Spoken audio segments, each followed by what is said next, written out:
करोड़ लोग किसान और किसान मजदूर, खेती और मजदूर को जुड़े, उनमें से कितने की मात्र 2,500 लोगों पर सर्वे कह रहे हैं कि 57% लोग वो इस कानून को सही मानते हैं। और मैं दावे के साथ कहता हूं जितने भी लोग इस कानून को सही मान रहे हैं उसमें से इंक्लूडिंग प्रधानमंत्री और गृह मंत्री, इन दोनों को भी इसमें शामिल कर लें तो 99% लोगों ने कानून नहीं पढ़ा, बस बकवास किए जा रहे हैं, जो मन में आ रहा है वो कहे चले जा रहे हैं, बिना जाने, बिना सोचे, बिना आकलन किए, बिना समझे, जो मन में आता कहते चले जाओ, पढ़ने से कोई लेना देना नहीं। किसान आज भी ढूंढ रहे हैं कि सर्वे वाले आते कहां से, सर्वे आ जाते हैं हमसे, कोई पूछता नहीं है।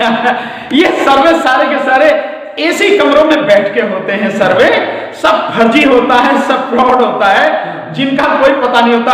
कुछ और इन्होंने ऐसे जो है ना, मतलब तुकबंदी हो रही है, कुछ ऐसे दल्ले पाल लिए, तुकबंदी भी है, कुछ दल्ले पाल लिए हैं, जिनकी वीडियो बना के कहीं से सड़क पे खड़े होकर वीडियो बना देते हैं, कहते हैं भी बहुत बढ़िया काम किया मोदी जी ने और हम तो मोदी जी के साथ में, और कोई किसान नहीं कर रहा, और मेरे यहाँ पे जो 30 जो है 1000 एकड़ का मेरा रकबा है, और ये पता नहीं कहां से दल्ले पाल रखे इन्होंने। उनसे ये पूछो, बहुत सिंपल सा एक सवाल, जिस कानून का विरोध किसान कर रहा है, क्या तुमने वो कानून पढ़ा है? अरुण जी, मैं अब इस बात को रिपीट कर रहा हूं, प्रधानमंत्री और गृह मंत्री सहित देश के 99% लोगों ने, वो लोग जो समर्थन की बात कर रहे हैं, उनमें से 99% यानी 99% लोगों ने वो कानून नहीं पढ़ा है, उस कानून की ABCD मालूम नहीं है। अगर पढ़ लेते तो कहने की जरूरत नहीं पड़ती। मेरे साथ कल ऐसा ही हुआ, एक सज्जन जो है बात करे जा रहे जो भी कुछ है, मैंने उनको कहा कानून पढ़ा कि नहीं, मैंने तो नहीं पढ़ा, तो मैंने उन्हें पढ़ाया। मैंने पढ़ाया कि जो एग्रीमेंट है, फार्मर एग्रीमेंट जो है वाला कानून है, उसकी section 3, section 4, section 5, section 6, section 7 में सेक्शन 10, सेक्शन 13, सेक्शन 14, सेक्शन 18 और सेक्शन 19, बस इतने पढ़वा। मैंने उन्हें पढ़ाया, उन्हें समझाया, वो कहने लगे हमें तो पता ही नहीं थी। अबे हम तभी तो कह रहे हैं कि पता ही नहीं है, पढ़े बिना ही जो मन में आ रहा कहीं चले जा रहे हैं। सामने है महाराष्ट्र के अमरावती से, वहां पे किसान जो संतरे का किसान है, जो संतरे की खेती करता है, उसका जो फसल है उसको जो है पहले व्यापारी ने उस पर बोली लगाई, फिर लेने से मुकर गया। उसके बाद जो है उसको मारपीट की, जब वो पुलिस में थाने में जो है रिपोर्ट दर्ज कराने के बाद वहाँ पुलिस ने उसकी पिटाई, उसके बाद आत्महत्या की। तो इस तरह की जो खबरें सामने आ रही है, आपको क्या लग रहा है? क्योंकि अगर बोली के बाद भी किसान की फसल नहीं बिक रही है, कैसे आप देखते हैं? देखिए, मैं ये शंका बार बार इस बात को दोहराऊं, और मैंने कई मंच से कहा भी है कि आप इन सारी चीजों को समझें। अरुण जी, मैं आपको बताता हूं, जो ये एग्रीमेंट वाला जो कानून है, इस कानून की सेक्शन 3 यानी धारा 3, जिसमें किसान का और व्यापारी का एग्रीमेंट होगा, उस धारा के अंतर्गत जो एग्रीमेंट होगा उसमें लिखा जाएगा कि किसान को क्या फसल अपनी खेत में उगानी है। मैं 2 मिनट आपसे चाहूंगा, लेकिन इसको समझना जरूरी है। आपने क्योंकि एक ऐसी बात कही है कि बड़ी मतलब दुखद बात है कि हमारे एक साथी किसान ने, व्यापारी जब लेने से मुकर गया तो उसने आत्महत्या कर ली। तो आप समझ लीजिए कि उसके दिल पे क्या भी, यही सारी चीजें इससे होंगी जो ये कानून है। इसलिए केवल एक सेक्शन बताता हूं, समझ में आएगा। उस सेक्शन में, सेक्शन 3 में एग्रीमेंट जब होगा व्यापारी और किसान के बीच, तो उसमें लिखा जाएगा कि इस जमीन पर यह फसल किसान को उगानी है, इस फसल का ये क्वालिटी, ये उसका ग्रेड और ये उसका स्टैंडर्ड होना चाहिए, ये उसमें लिखा जाएगा बाकायदा एग्रीमेंट में, और इसके तहत इस रेट में होगा।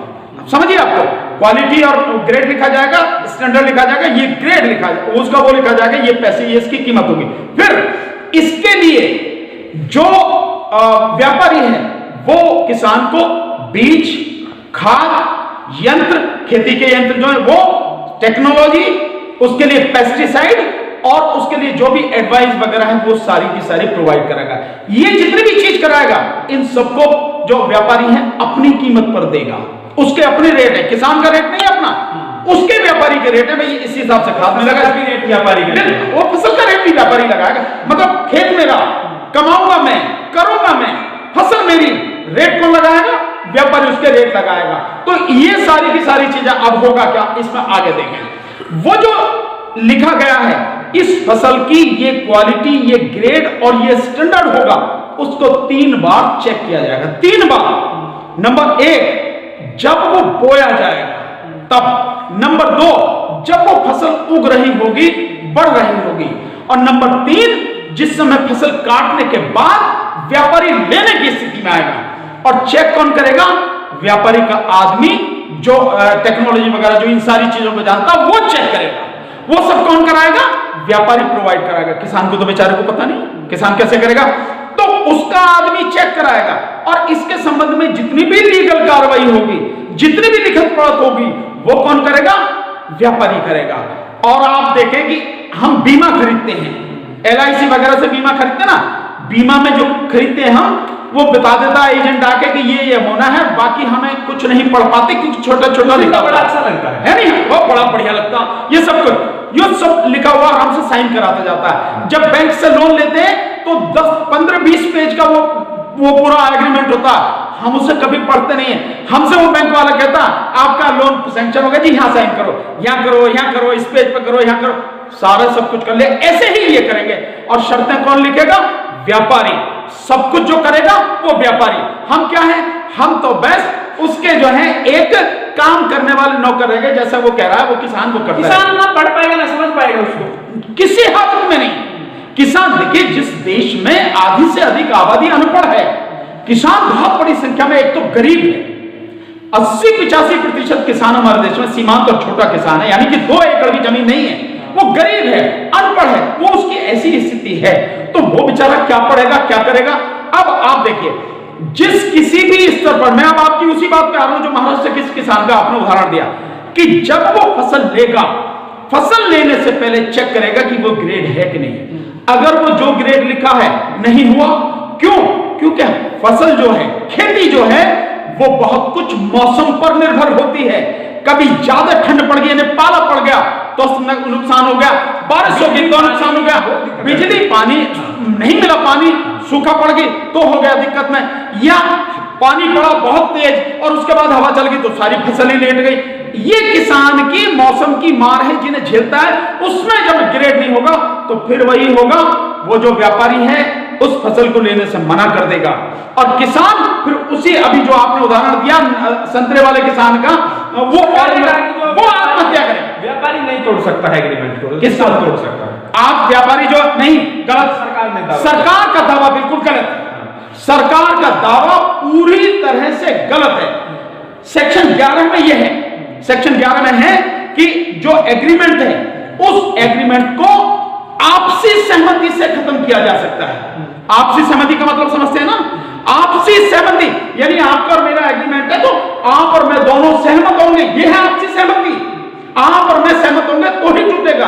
अगर मैं सहमत नहीं हूं तो नहीं तोड़ सकते आप, और आप सहमत नहीं तो मैं नहीं तोड़ सकता। अकेला कोई नहीं तोड़ सकता। तोड़ेंगे दोनों सहमति से तोड़ेंगे। तो जब सहमति से तोड़ेंगे तो किसान के अकेले के बस की कहां है तोड़ना? सरकार मूर्ख बना रही है। तो मैं बात कह रहा हूं कि सरकार जिस तरह से मूर्ख बनाने की बात कर रही है, उसे अकेला नहीं तोड़ सकता, आपसी सहमति से टूटेगा। और सहमति व्यापारी क्यों देगा? वो तो अपने हिसाब से देगा, जो भी उसके फायदे में होगा वो जी ही अपने फायदे के लिए रहा है। किसान का तो कोई है नहीं। अब इसके अलावा और देखें आप, इसके अलावा जो मैंने आपको बात करी ना कि सेक्शन 13 और 14 में, उसमें यह है कि अगर आपस में जो मतभेद होता है, झगड़ा होता है, तो कैसे सुलझाया जाएगा? सेक्शन 13 और 14 में ये दी गई है। अब इसमें आ जाइए कि सेक्शन 13 और 14 में जो चीजें दी गई हैं, एसडीएम से लेकर और डीएम तक जो जाएंगी, उसके बाद जो भी ये कर देंगे वही फाइनल है। अब वो किसान के पक्ष में हो ना हो, किसान मर जाए, इससे कोई लेना देना नहीं है। और अभी मैं एक सुनना था, एनडीटीवी वालों ने उससे पूछा, जो इसका बीजेपी का मंत्री है वहां पे, उसमें मध्य प्रदेश में, उससे पूछा कि भाई ये जो सारी की सारी चीजें हैं किसान कैसे करेगा? किसान की तो स्थिति जो बड़ी खराब हो जाएगी। तो वो ये कह रहे कि नहीं, सरकार उसको पूरी तरह से संरक्षण करेगी। अब मैं आपको बताता हूं सेक्शन 18 उस मंत्री को और बीजेपी को, सब सारों को बता रहा हूं, देश के लोगों को। सेक्शन 18 ये कहता है कि जो भी इस कानून के तहत सरकारी कर्मचारी यानी कि सेंट्रल गवर्नमेंट, स्टेट गवर्नमेंट और साथ में जो है वो एसडीएम और एडीएम, डीएम जो भी होंगे, किसी बात के लिए जिम्मेदार नहीं होंगे। उनके खिलाफ बहुत स्पेशली लिखा है, उनके खिलाफ ना तो कोई सिविल सूट फाइल किया जा सकता, ना ही कोई क्रिमिनल केस फाइल किया जा सकता और न ही किसी भी तरह की कोई कानूनी कार्रवाई की जा सकती है। खाता ना भाई, खाता ना भाई, तुम जो कह दो वही सही। तो ये सारी की सारी चीज हो गई। ये है कि सरकार ने व्यापारी को मालामाल कर दिया, व्यापारी के हाथ में सारी चीज कर दी और किसान मरे तो मर जाए, अपने आप को बचा लिया, अपने अधिकारियों और कर्मचारियों को बचा लिया। और एक बहुत सीधी सी बात है, जो सरकार व्यापारियों के, उद्योगपतियों के, अंबानी और अडानी के तलवे चाट रही है, उस सरकार का एसडीएम, उस सरकार का एडीएम और डीएम वो सरकार के खिलाफ चला जाएगा क्या? व्यापारी के खिलाफ चला जाएगा क्या? उसे नौकरी नहीं करनी है क्या? वो तो वही करेगा जो व्यापारी चाहेगा, वो तो वही करेगा जो सरकार चाहेगी। और सरकार क्या चाह रही है? इस देश के उद्योगपतियों को पूरी तरह से मालामाल करना और किसान को पूरी तरह से तबाह करना। यह है सरकार कह रही है आप लोग भ्रम फैला रहे हैं, भड़का रहे हैं। ये सारी की सारी चीजें गलत है। देखिए मैं तो आप कहता हूं, आप मेरी बात कह रहे हैं, ये किसी के भी लिए कह रहे हैं, बहुत सीधी, मैं तो सीधी बात कर रहा हूं। आप कानून की बात कीजिए, आपने बनाया ना कानून, तो जो एसेंशियल कमोडिटीज एक्ट में आपने सेक्शन 3 में जो आपने संशोधन किया है उस पर बात कीजिए। सरकार कह रही है हमारे पास पर्याप्त भंडारण है, कोई दिक्कत नहीं। भंडारण से तो बिल्कुल, देखिए जिस समय किसान का और व्यापारी का एग्रीमेंट हो गया और व्यापारी ने सारा माल खरीद लिया, सरकार के पास भंडारण के लिए क्या रहेगा? बताएगी जरा मुझे सरकार। एमएसपी अपने आप खत्म कर दी, क्योंकि जब एग्रीमेंट हो गया किसान का और व्यापारी का, तो एग्रीमेंट जो एमएसपी है अपने आप खत्म हो गई। कानून भी बना दे तो भी कुछ मतलब नहीं रहेगा उसका।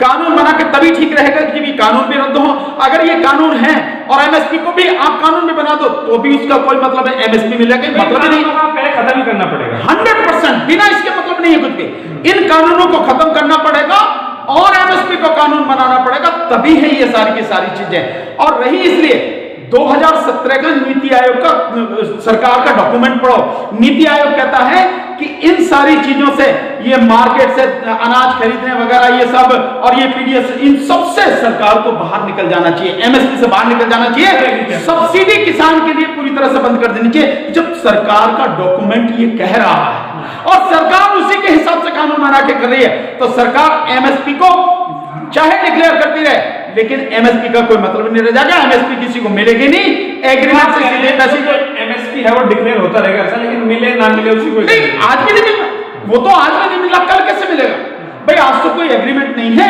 कल तो जब एग्रीमेंट हो जाएगा किसान व्यापारी का, तब तो एमएसपी का कोई मतलब ही नहीं रहेगा, मिलने का मतलब ही नहीं है। और दूसरी बात यह है कि इस सब से जो राशन के लिए सामान खरीदा जाता है, जब व्यापारी पूरा किसान के साथ में सीधा वो कर लेगा एग्रीमेंट, सारा अनाज उठा लेगा, सारा अनाज जो अपने गोदामों में भर लेगा, तो जो राशन की दुकानों पर फेयर प्राइस 100 में राशन की, जो इसमें तकरीबन 5 लाख दुकानें इस देश में हैं गरीबों को अनाज देने के लिए, जिसके लिए जो है सरकार ने 2013 में कानून बनाया, फूड सिक्योरिटी बिल, जिसके अंतर्गत 3 रुपए किलो चावल, 2 रुपए किलो गेहूं और 1 रुपए किलो मोटा अनाज देने की, एक परिवार को जो 35 किलो, जो वो है आपका गरीबी की रेखा से नीचे वाला परिवार है, उस तरह का, और जो अंत्योदय कार्यक्रम के तहत 35 किलो अनाज उसे देने के बाद कहां से देगी सरकार? वही तो नहीं देना चाहती। ये है सारे। तो आप जो बात कह रहे हैं, अगर सरकार अपने कदम पीछे खींच रही है, जो बात आप कह रहे हैं, तो इसी तरह से देखा गया रेलवे में भी जो है सरकार इसी तरह से प्राइवेटाइजेशन कर रही है, हर सेक्टर में इसी तरह से प्राइवेटाइजेशन चल रहा है बड़े स्तर पर। आप अगर देखें तो या बीपीसीएल ले लीजिए, कहीं भी ले लीजिए, सरकार पीछे हट रही कि भाई जो है प्राइवेट प्लेयर जो है वो आकर इसको संभाले। अगर सब कुछ प्राइवेट प्लेयर करेंगे तो सरकार क्या करेगी? नहीं, मैं तो कह रहा हूं प्रधानमंत्री को पहले इस्तीफा देना चाहिए। मैंने सब कुछ कर दिया, निजीकरण कर दिया, मेरी जरूरत नहीं है।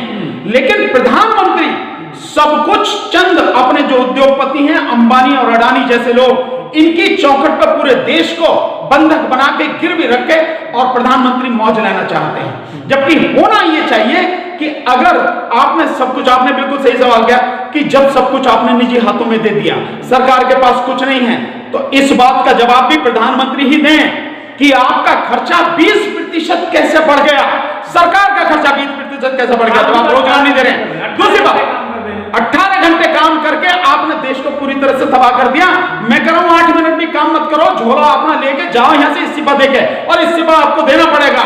इस्तीफे की डिमांड अब होगी, प्रधानमंत्री के इस्तीफे की डिमांड होगी, लोकसभा के भंग करने की डिमांड होगी, और बैलेट पेपर से लोकसभा के चुनाव कराए जाए इसकी डिमांड अब होगी। अब ये भी इसमें सब कुछ ऐड होगा, क्योंकि देश को तबाह और बर्बाद प्रधानमंत्री ने जो किया, अब इसे होने नहीं देंगे। ये जिम्मेदारी